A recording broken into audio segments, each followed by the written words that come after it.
You know the best advice someone can ever give you about business? Always be willing to learn from other people. We have done business and succeeded. We have done business and failed. Learn about the mistakes, learn about the strengths and the good things you can implement in your own business. So this brings me to one of the conversation the MEC of Finance in Gauteng was having with the Newsroom Africa. And I'm going to play the interview. I want you guys to listen to that interview because it's very interesting. But they were speaking about how South Africans really need to learn from these foreigners. And they were calling for these foreigners who are already participating in this Spaza shop business to teach and be able to let information to the local South Africans so they can also have the education how to run the business. But there's an interview. The viewers are aware that you are not interacting with this for the first time. So today, as we sit, would you still make that call that foreign nationals share the secrets to their success with the locals so that they are also able to participate meaningfully in this township economy? Yeah, because we want the locals to have a greater share in the township economy, and not just them. As I've said, that you also have big corporates who are unfortunately not sharing with the locals. They are disempowering them, and we want the locals to have the skills, to have the knowledge, to also be helped with research and development, but most importantly, to have access to funding so that they can own these shops. We want to make sure that the owners of these shops, because in most cases, the owners, the landlords, are South Africans, and the landlords are the ones who give leases to these foreign nationals. There are legal foreign nationals only.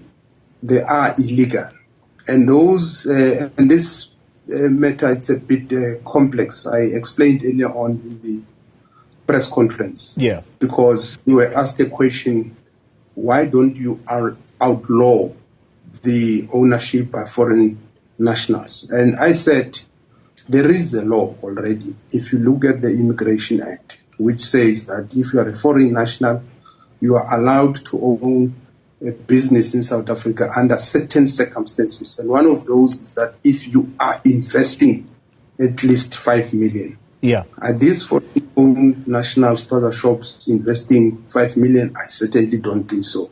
So it means there's a gap in the implementation of the law that is already there. But there is also a complication that those who are asylum seekers, as you know, we are part to international conventions, are allowed to participate in economic activities. And that's why our approach is that let us empower the locals, let us skill them, let's resource them, and already a lot of them have properties that they own. And that's why I will be calling an imbizo of all locals who are owning property, commercial property, spaza shops, bottle stores, butchers, and who are owning them, to have a conversation with them. All right. Because we sit in our offices as government and decide how the locals must participate in their own economy and how they must run their businesses. They must guide us, and we must create a conducive environment. We must provide the skills. We must help with the market. We must help with funding. We are prepared to play our part as the provincial government. MEC, there are two issues there, because if, as we sit now in 2024, you are saying that you would repeat that call to foreign nationals who own Spaza shops to share their skills or knowledge of how to run these with locals. Number one, the locals are going to say to you, but these are the very people that are allegedly selling expired goods to the community, which is why they are up in arms.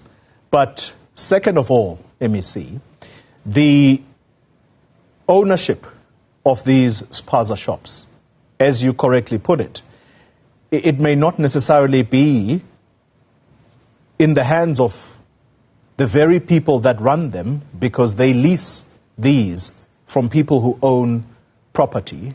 And as you say, some of them are illegal. Your call tonight, it doesn't quite make sense, does it? To the very same community that wants the foreign nationals to be shipped out. Government position is clear. Illegal immigrants must leave the country. So there's no ambiguity.